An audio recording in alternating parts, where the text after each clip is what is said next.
Hello everyone. Hello. So, sorry. I'm late today. I'm so sorry about that. Yes. Hello. So, I'm so sorry about that. I had an unexpected call from a friend. So I'm so sorry. Hello. Um, Hello, Anaïs.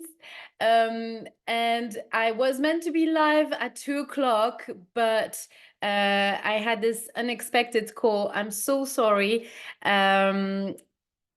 But now I'm live. So this won't happen tomorrow. I'll make sure this doesn't happen too often. I would like to be able to do the live on time as promised. So here we are live for our third chapter, to read our third chapter, chapter 3 of Girl, Woman, Other. So while I'm waiting people to join in, I'm going to do a quick recap of chapter 1 and chapter 2. And so it starts here. And just a quick heads up here, quick information. I'm also recording this live on Zoom. And this is part of my book club membership. So once you become a member of the book club, so we do the daily live sessions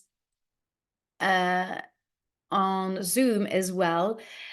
So once I finish to read the chapter, then once we are, if you are a member, then you have access to the Zoom session at the same time. And once the live is finished, I give more time for the members to exchange with me and chat with me after the reading of the chapter.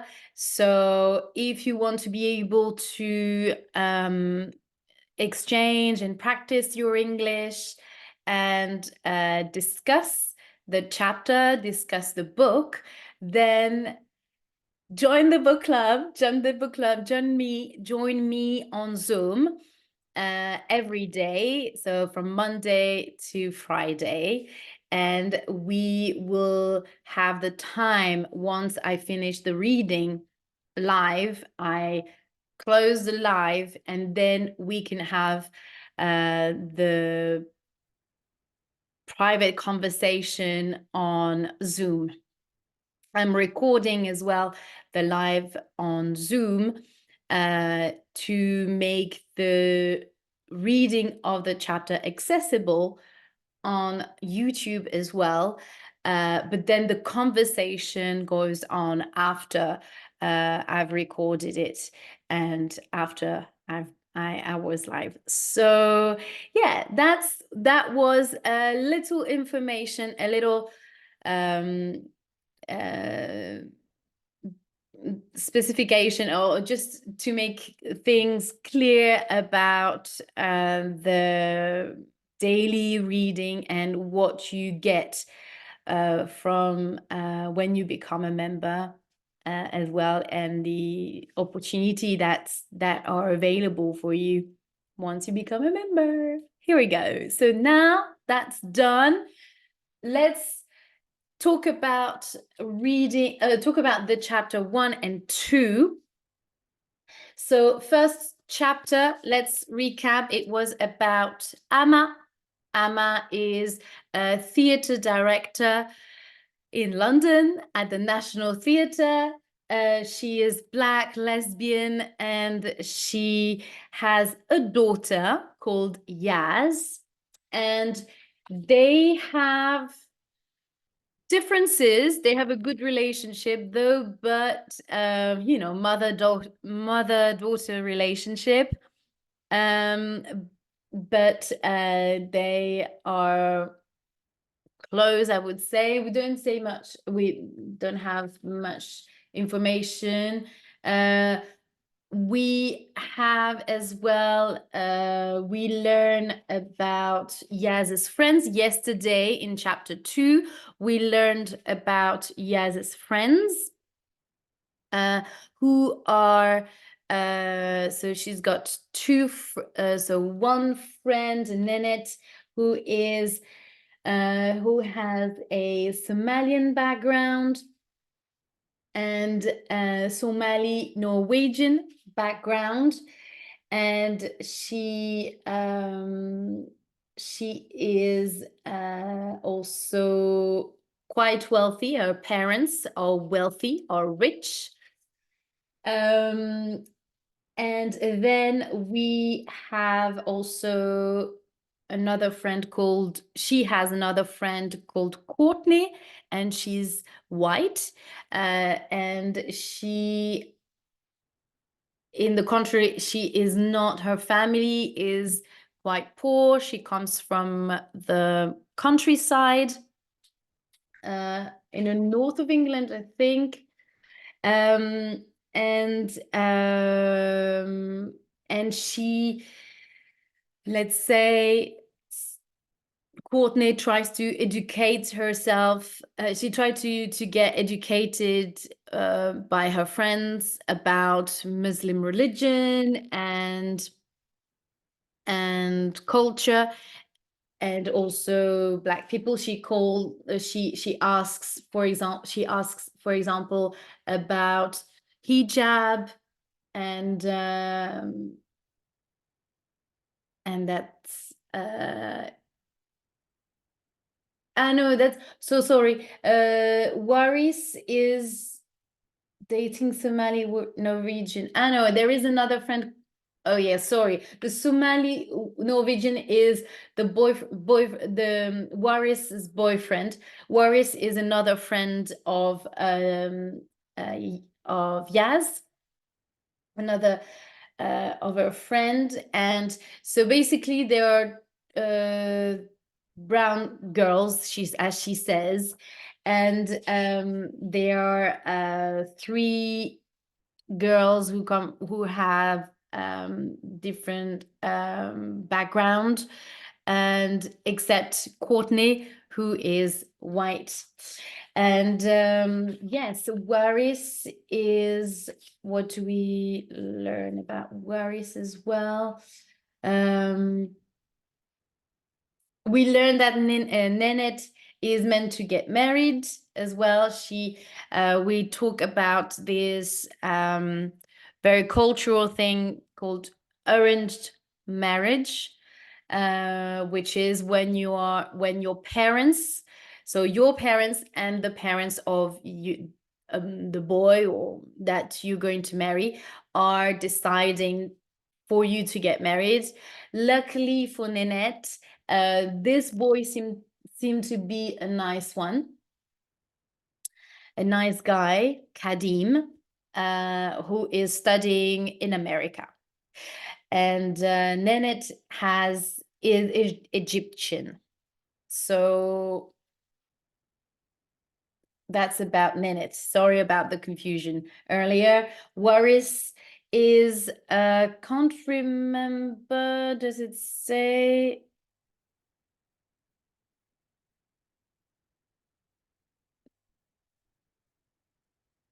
Is Muslim. Waris is Muslim, and she wears a hijab. And Courtney asks Waris about the hijab. What is it? And then it creates they have a little bit of arguments between them, because Yaz doesn't understand Courtney, and because she's asking a lot of questions that kind of that could be that Yaz considered a little bit offensive. But Waris is actually happy to talk about her culture, what the hijab means to her. So they're kind of educating Courtney, because on the other hand, Courtney is quite curious, and she wants to know what is this hijab? What does that mean? So they also have and then they have a discussion about privilege and white privilege and what that means. So yeah.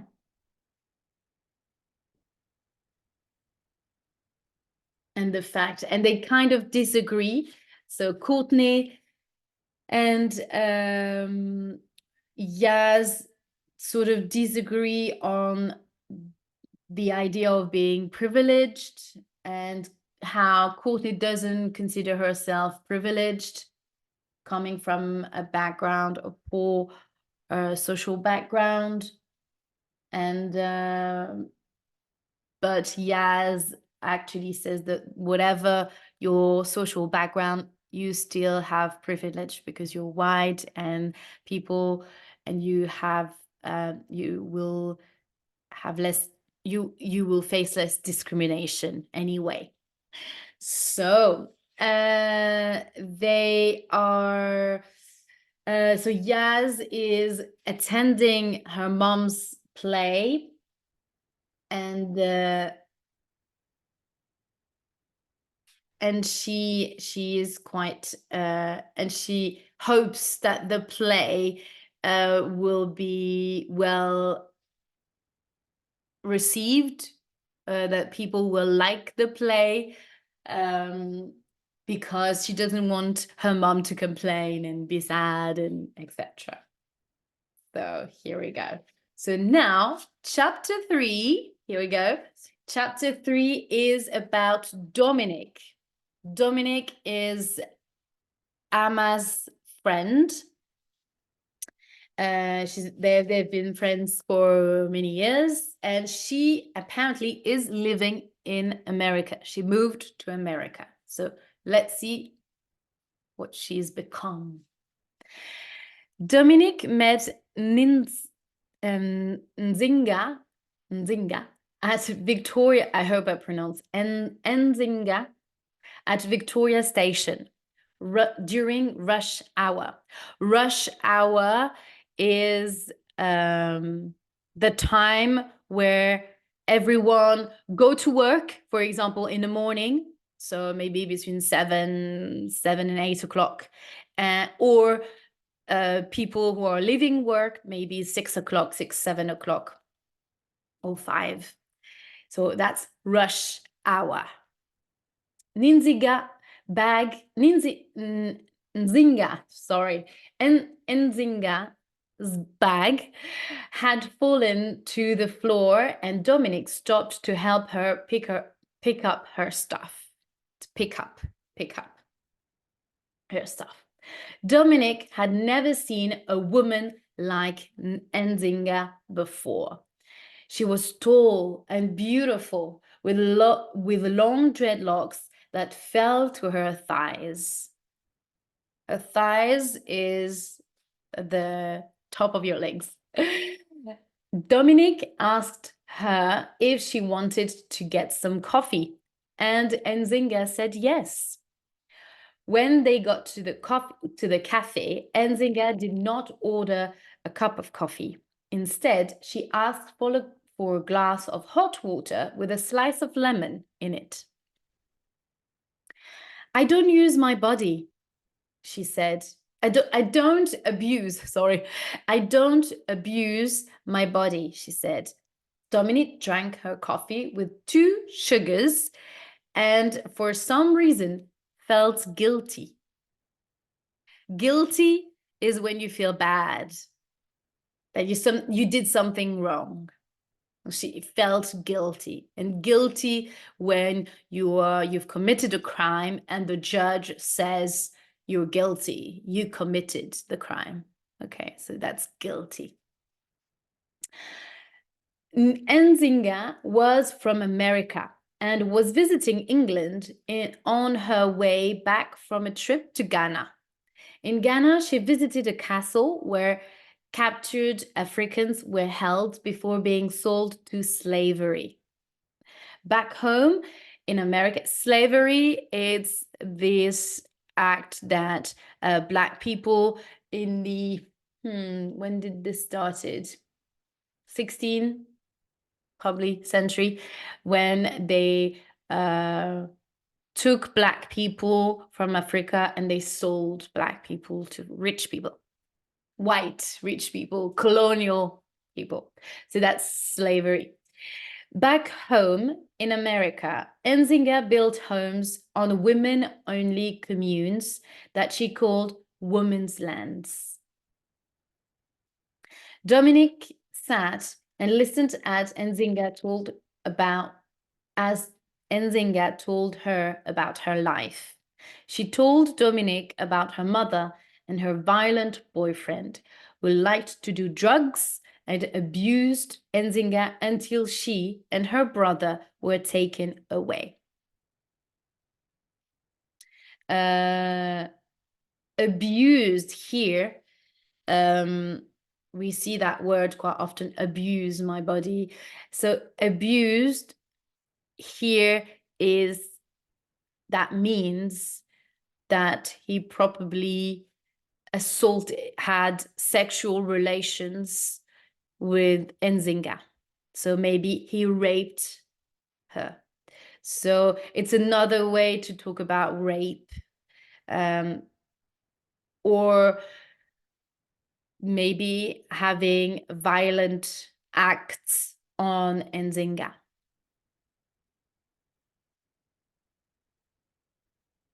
Okay. She told her how her brother did not like that she was a lesbian and how they did not talk anymore. She told Dominique how she had risen above the pain to go to university and get away from her family. Dominique thought Nzinga was amazing. She wanted to be as close as she could to this, she wanted to be as close as she could to this woman and be looked after by her. Dominique thought she was in love. Yep. Dominique showed Nzinga around London and introduced her to some of her favorite places.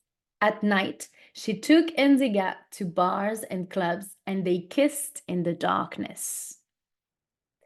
I think I love her, Dominique told Amma 2 weeks after meeting Nzinga. She's the most wonderful woman I've ever met. She must be something special to have you acting like this, said Amma. When can I meet her? Dominique agreed to bring her to Amma's squad for lunch with some of her other friends. When they met, Amma did not understand what Dominique thought was so great. What Dominique thought was so great about Nzinga. Everyone else seemed to like her too, but Amma did not like the way she spoke down to them and seemed to laugh at their British accent. To speak down means that you criticize people or you act very pretentious, in a very, very pretentious way. You think you're better than the others. You speak down, okay? And seem to laugh at their British accents. It's strange to hear so many Black women sounding so British, said Nzinga. Amma thought she was accusing them of sounding too white. Too white in a sense, sounding like white people. Well, We are British, said Amma. All of us, even Dominic, who had, for some strange reason, started speaking with an American accent.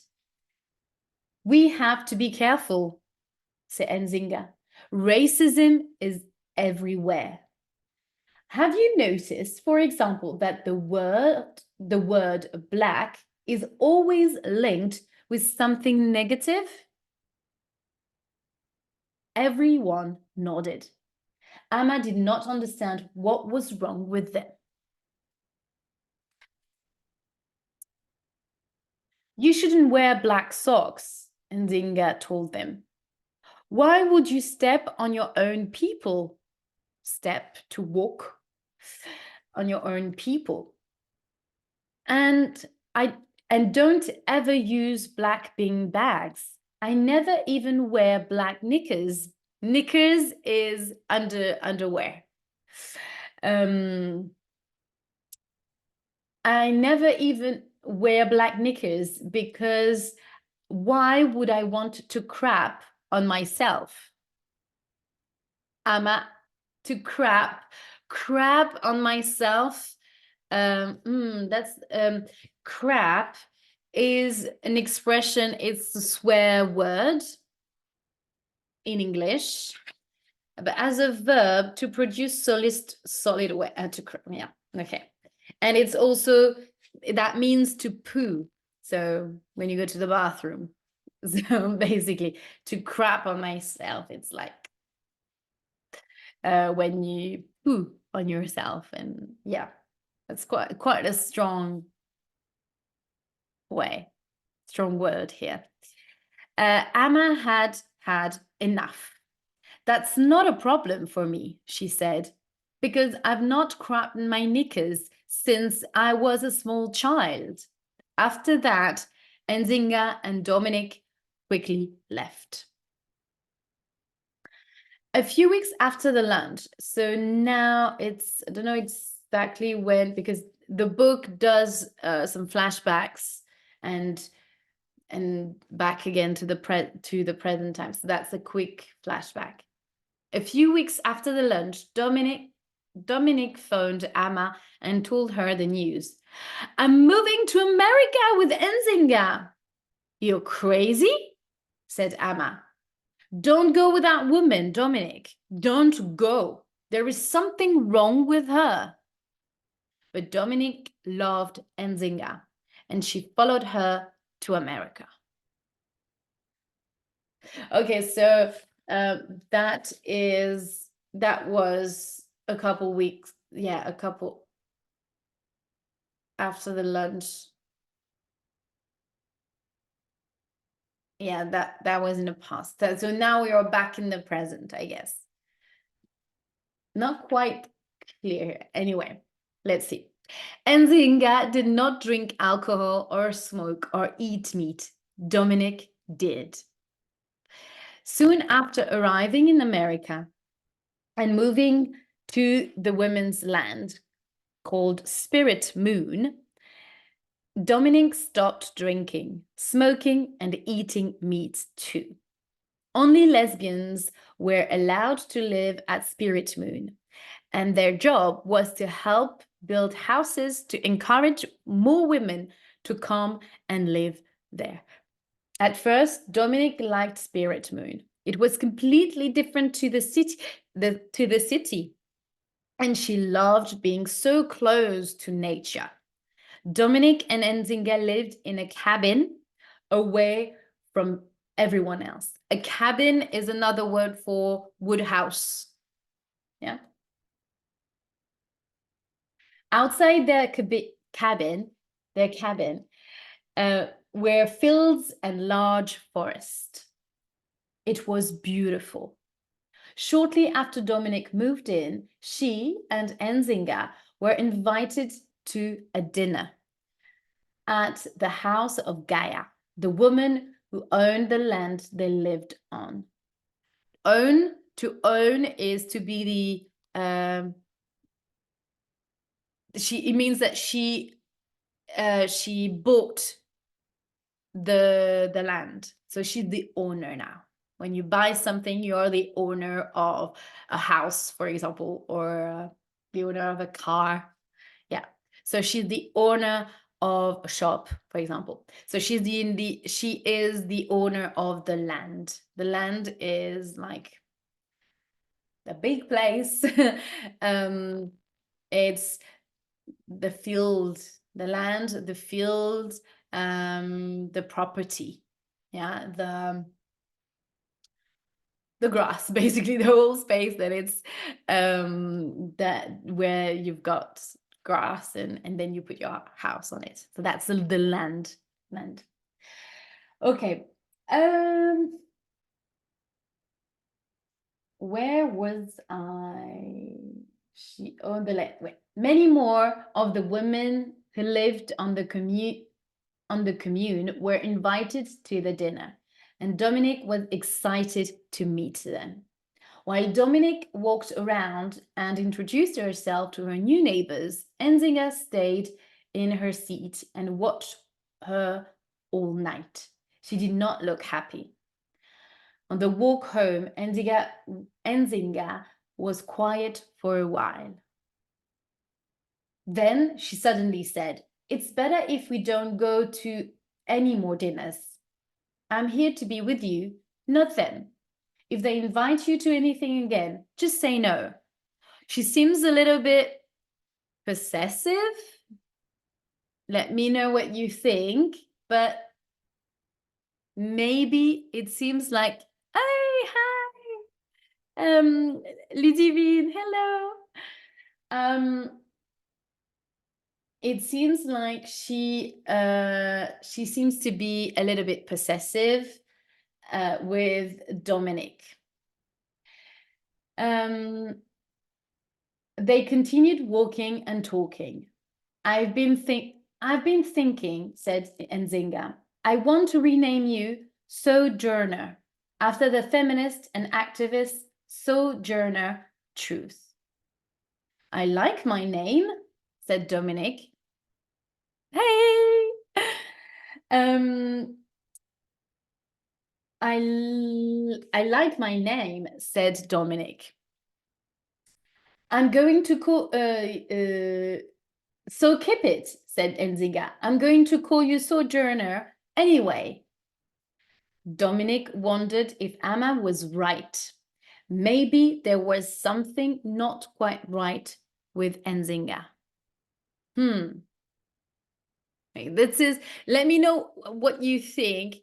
It feels a little bit strange that she is asking her to change her name to Sojourner, someone else. Yeah, let's read next. Dominique had been in America for a few months, and her relationship with Nzinga was not going well. They fought a lot. Fought here is fight, to fight, well, fight in the sense of having argument a lot. So fight in the past tense is fought. So they fought a lot. Verbal, I assume. I assume that's verbal fights. Okay. Dominic had never been in such an angry and emotional relationship before. Once Nzinga told Dominic about her previous relationship with a woman called Rose. Their relationship ended because Rose became violent. Dominic believed Nzinga when she told her it was not her fault. Rose was a white woman, and the women in the commune she had been living in were all white too. They did not like Nzinga because she was black. Okay. But now Dominic wondered if Nzinga had been telling her the truth. Truth is when the truth is something that it's real. It's the reality. Yeah. So maybe she lied to her. Lie is saying is the opposite. Truth and lie are opposite. So it's when you're not saying the right thing, you lie, you're saying something else. Stop trying to argue with me, Nzinga. Stop trying to argue with me, Nzinga would say whenever they got into a fight. You're the student and I am the teacher. Remember that. She's a little bit patronizing. She talks a little in a way a little bit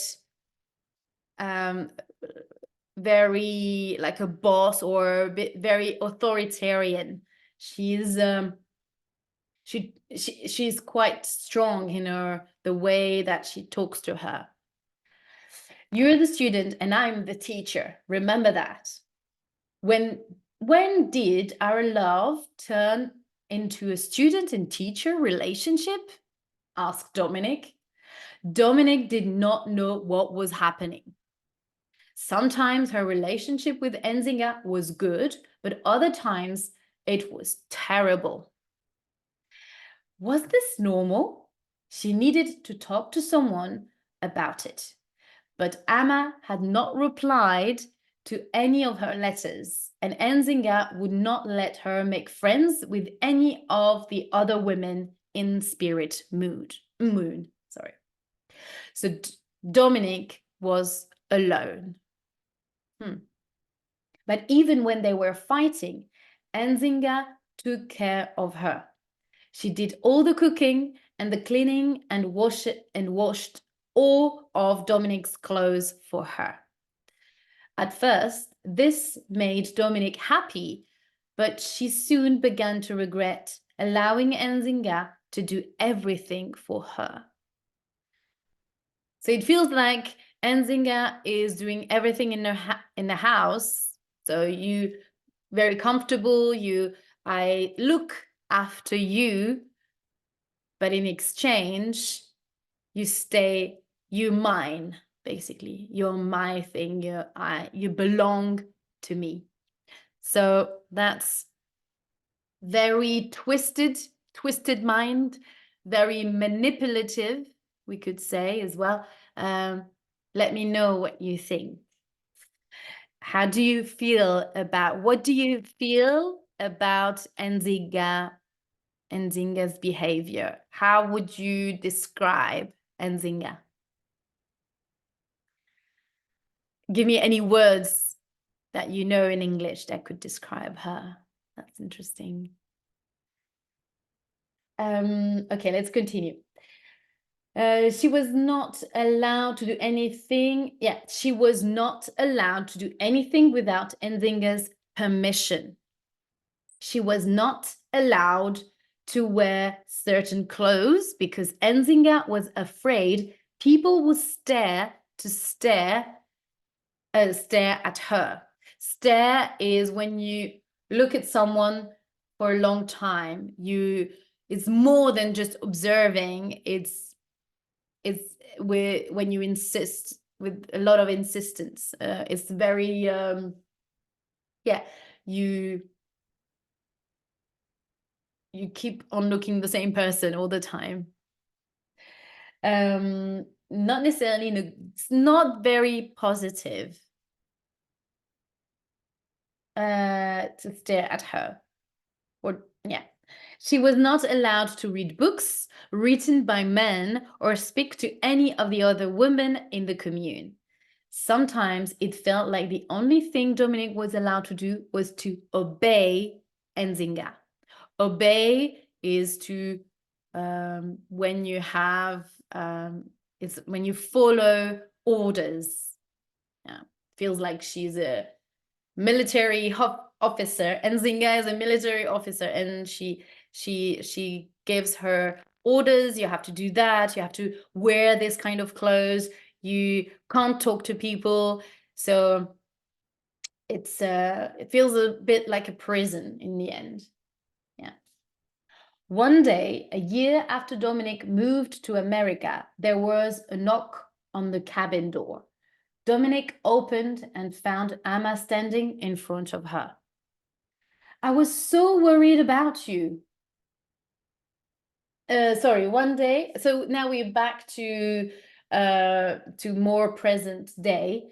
One day after, what a year after, that's a year after, sorry.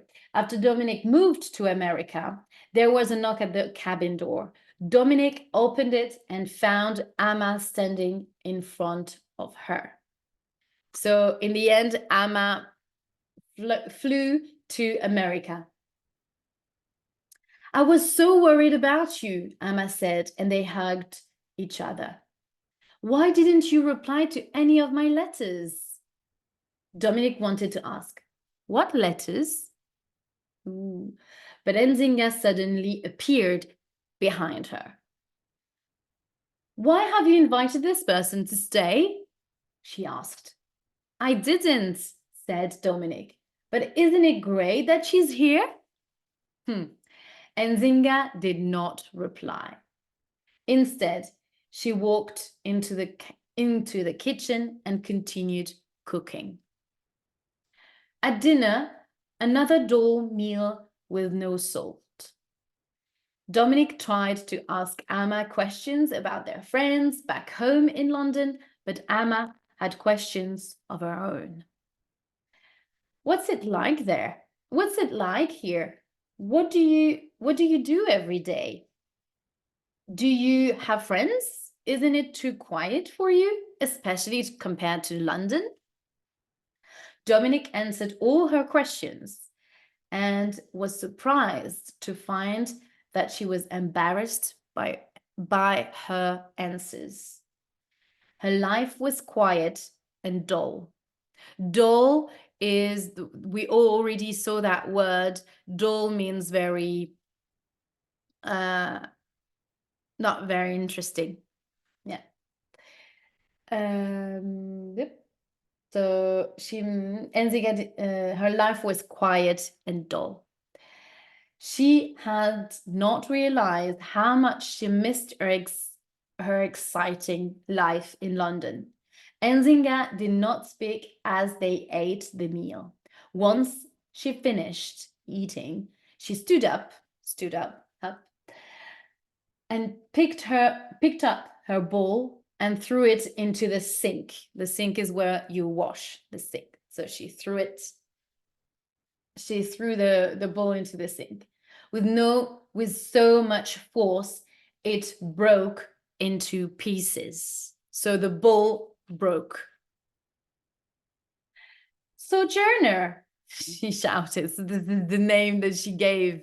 She renamed Dominic. She shouted as she walked past Amma. I'm going to bed. Are you coming? Who's Sojourner? Asked Amma. Dominic did not answer. Instead, she quietly followed Nzinga out of the room. It was 7 p.m. 7 o'clock in the evening. I'm worried about you, Dom, said Amma the next morning. You're not the same person you were before. And it's because of her. She's not good for you. Nzinga is showing me how to live a new kind of life, said Dominic. A life without men and their violent energy. That's why I like it here. I feel free being able to live without men. But you don't hate men, said Amma. You never have. What's happened to you? Nothing happened to me. Nothing happened to her, said Nzinga loudly. She stepped in between them, forcing them further apart, then wrapped an arm around Dominic's neck. So she takes her like that. I did not feel like a sign of love. It did not feel like a sign of love,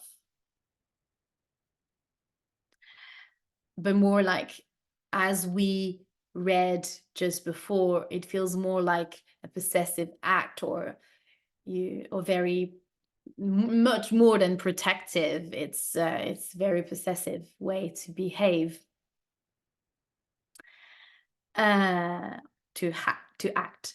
Amma looked at them, then walked back into the. Amma looked at them, then walked back to the into the cabin and came out with her suitcase.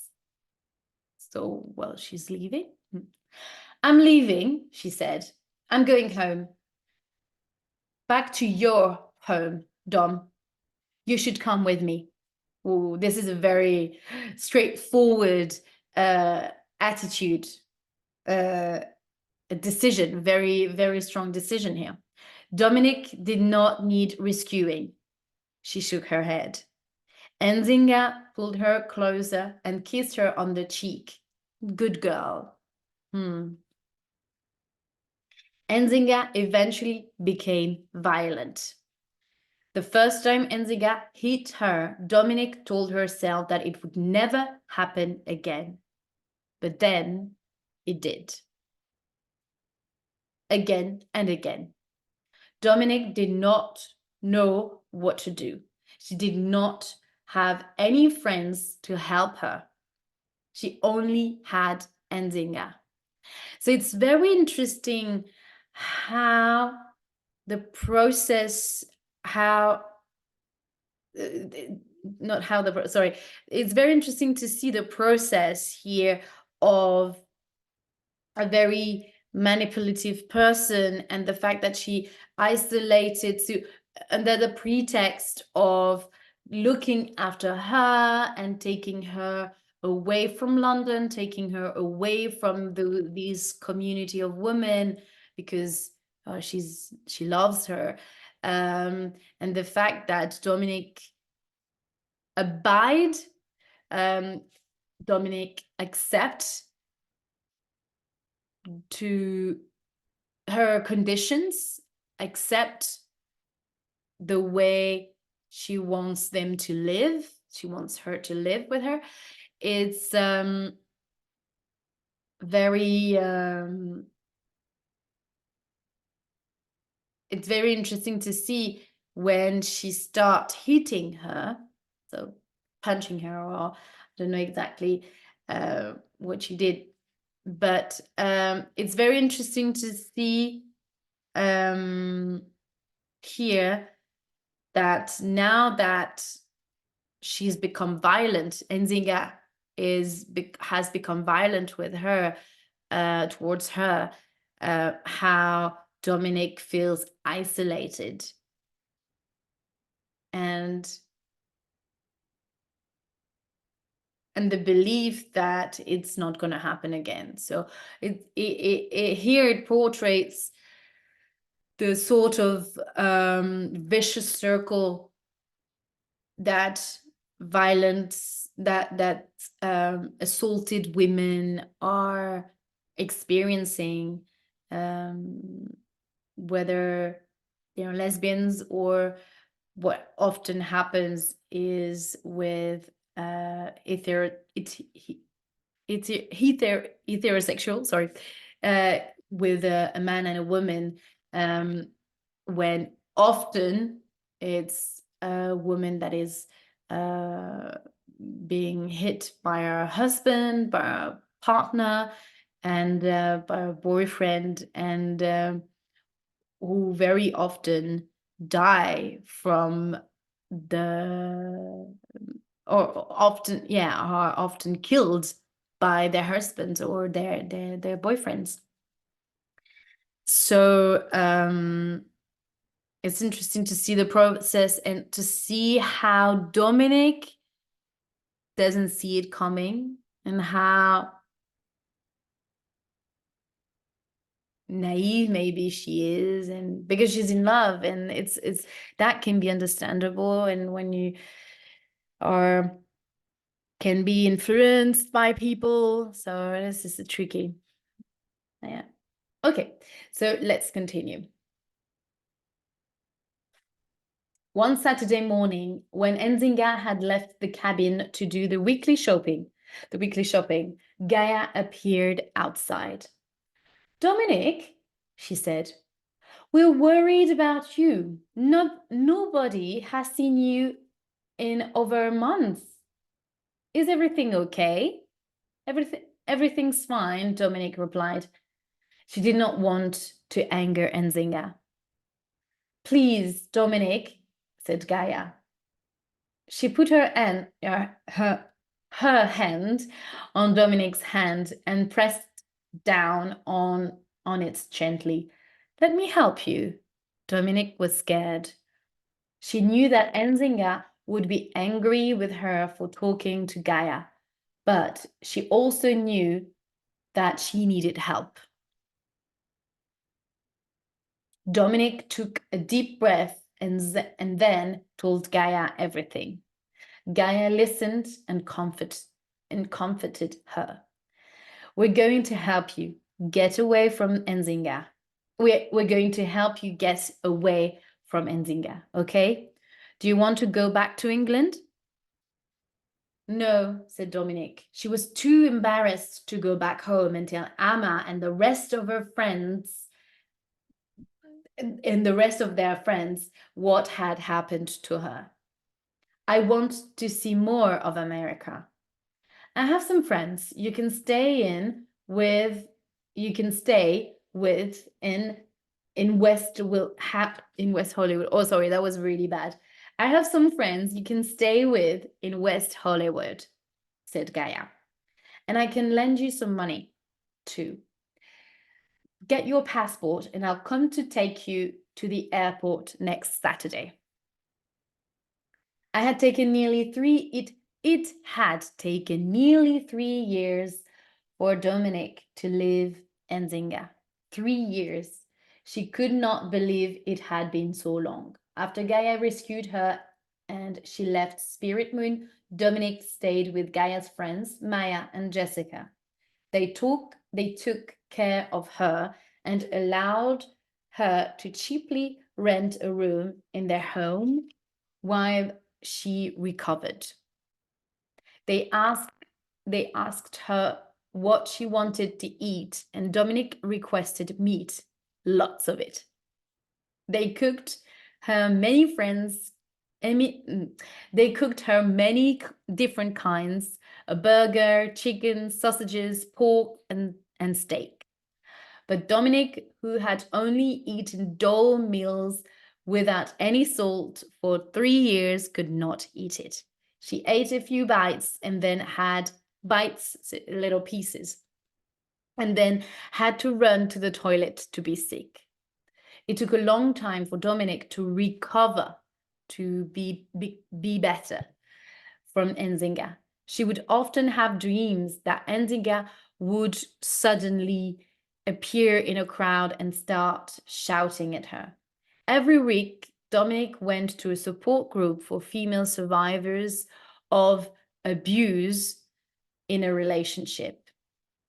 That was where she met Laverne, who was the only other lesbian in the group. They became friends, and then survivor of abuse. Sorry, I'm just going to stop here for a sec. Abuse here, as we have experienced, is not necessarily sexual abuse, but here is mental abuse, mental manipulation, and also violence. Yeah.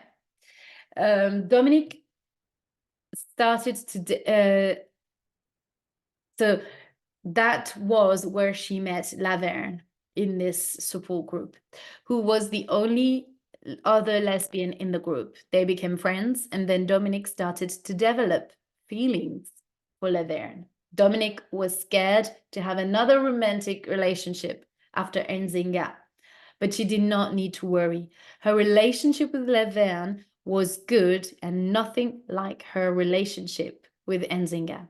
They loved and respected each other. Eventually, they adopted 2 children and married each other when it became legal. Dominic moved to America nearly 30 years ago. She considered the country to be her home. Okay, so here is the end of chapter 3. And as we can see,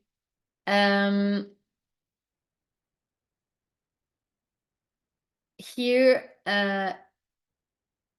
we experience, it's nice to see that there is a happy ending for Dominic, and the fact that she has found someone who treats her with respect and everything and love, and she's built a home and a family in America. So my question now would be, what do you think that Dominic saw Amma again? Did they meet again? It's been, we learned that it's been 30 years now that she's living in America. Has she have they seen each other again since then or during that time? That's something that I wonder. So now, tomorrow, chapter 4. Chapter 4 is about Carole. That's a new character we haven't learned about. So I'm curious to know what it's about, to know who she is, basically. So that's going to be our read for tomorrow. And in the meantime, you will be able to rewatch this live on my feed on Instagram or on my YouTube channel. And if you want to be able to attend this reading live with me on Zoom, please join the group, and we can talk further, and for you to practice and have an opportunity to improve your English and be part of Ladies Book Club community and everything that goes with it. You have all the details in my link in my bio, to join the membership, and hope to see you live very soon and start chatting with you. So I'll see you tomorrow. Bye.